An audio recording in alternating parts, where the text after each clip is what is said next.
Tandaan niyo po ito, mga kapatid.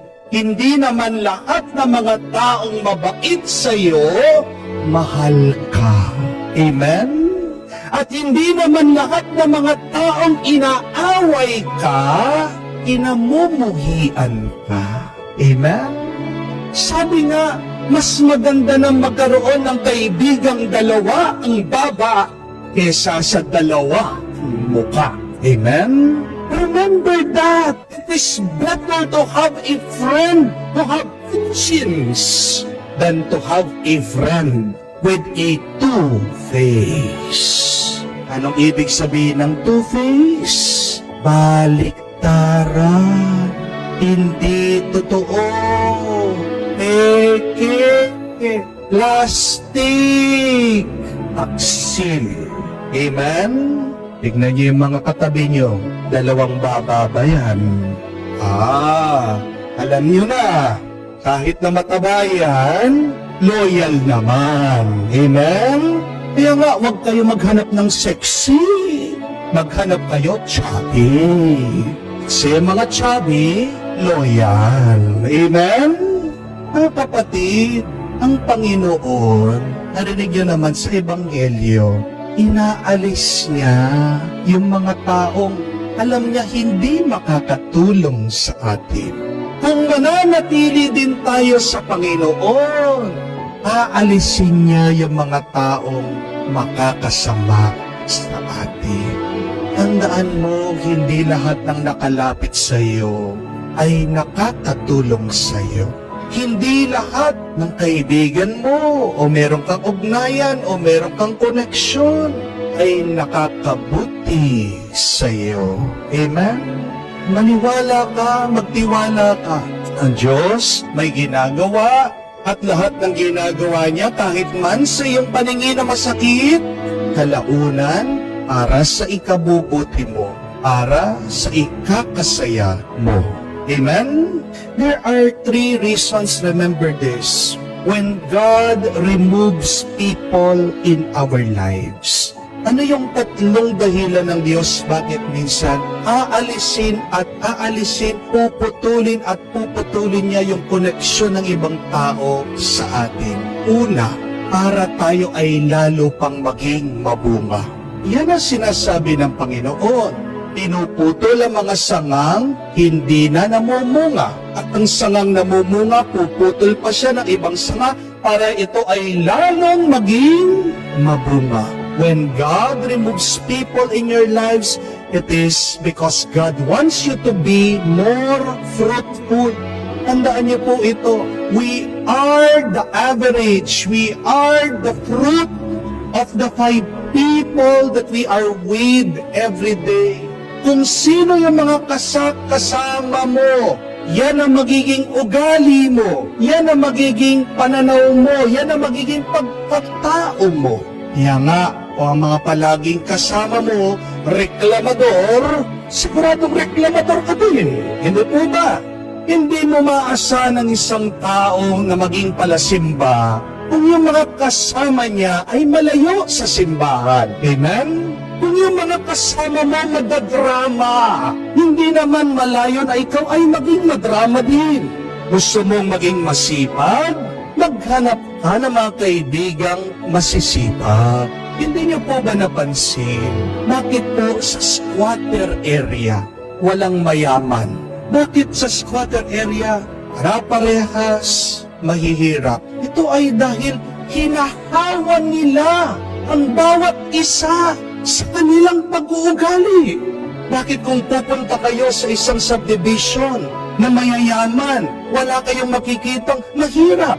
Kasi magkakamukha sila ng pananaw at pag-uugali. When you pray to God to change your life, remember this, be ready. Because before God will change your life, God will change your company. Ang unang papalitan ng Diyos sa iyo ay mga kaibigan mo. Pero kung hindi ka makapag-let go sa kanila, kung talagang nananatili ka sa mga taong yan, hindi ka aasenso. Hindi ko naman po sinasabi na masamang makipagkaibigan sa mga mahihirap. Hindi ko po sinasabi na iwasan natin ang mga sawing palad. Kung sinasabi ko, iwasan mo yung mga tao na may maling pananaw. Iwasan mo yung mga tao na hindi tama, hindi mabuti ang kanilang pag-uugali. Kasi meron pong tao kahit na mahirap siya, ang ganda ng kanyang disposisyon sa buhay. Amen? Ang ganda ng kanyang pag-uugali. At siya, lumalaban siya ng patas. Mabuti siya. Nagsasakripisyo, nagtsatsaga siya. Yun yung mga hanapin natin. Yung mga taong makakatulong para lalo pang maging mabunga ang ating pagkatao. Yan ang unang dahilan. Bakit aalisin ng Diyos ang mga tao sa buhay natin? Kasi hindi na sila nakakatulong sa buhay nating maging mabunga. But secondly, pangalawa, inaalis ng Diyos ang mga taong nagiging sakit sa ating pagkatao. God removes toxic people in our lives. Kung babasahin niyo po ang Genesis, doon niyo malalaman, ang bayan ng Diyos, ang mga Hebreyo, dinala po niya sa Ehipto. Nung panahon na taghirap, merong famine.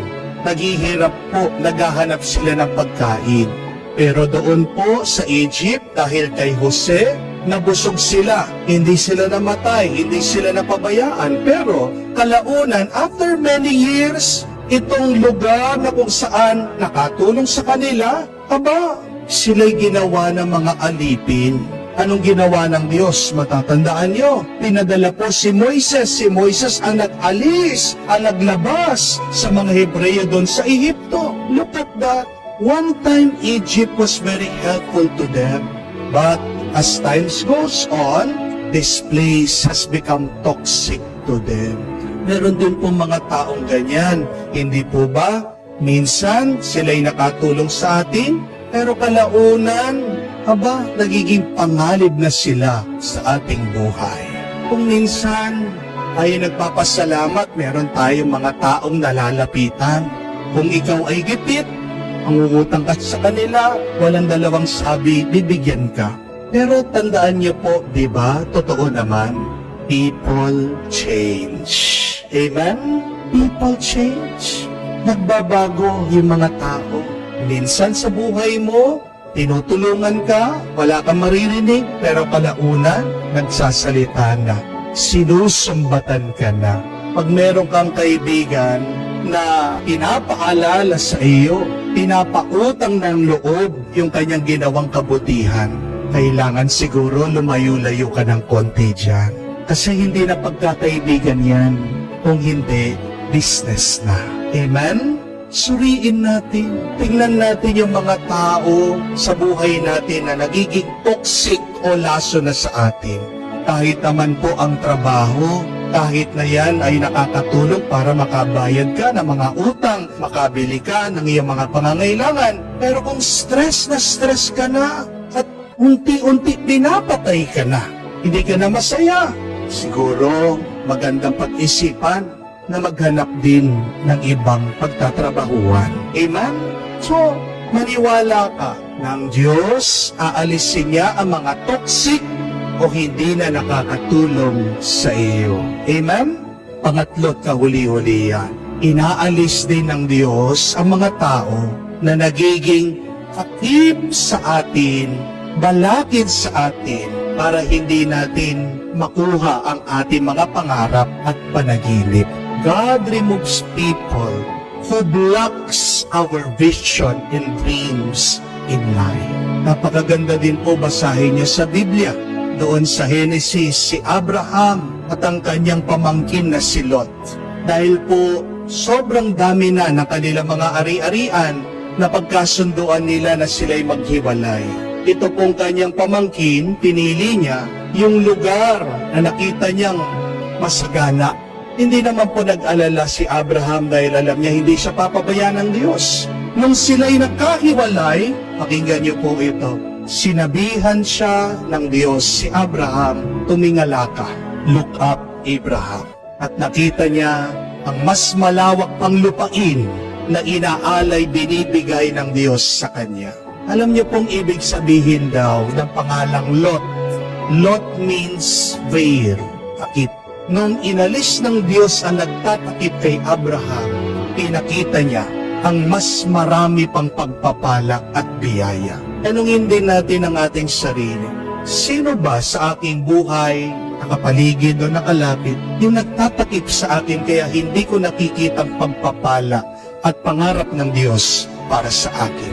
Kung minsan ang malungkot na kwento, ang mga magulang sila pang nagiging balakid sa pangarap ng mga bata.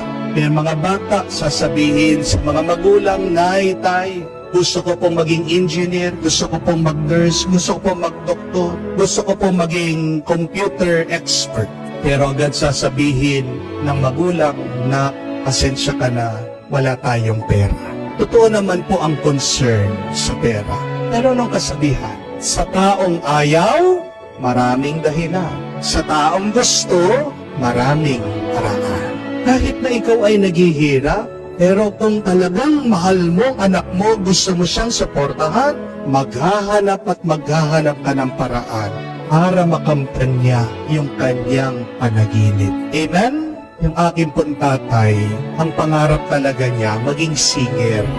Kaya siguro po, sa kanya ako nagmana pagdating po sa pagkakanta. Kwento po niya, nung nabanggit niya na gusto niya maging singer o musikero, kanyang tatay, ang aking pong lolo noon na nagtatrabaho sa abroad, sa Saudi, nagpadala po ng mga instrumento.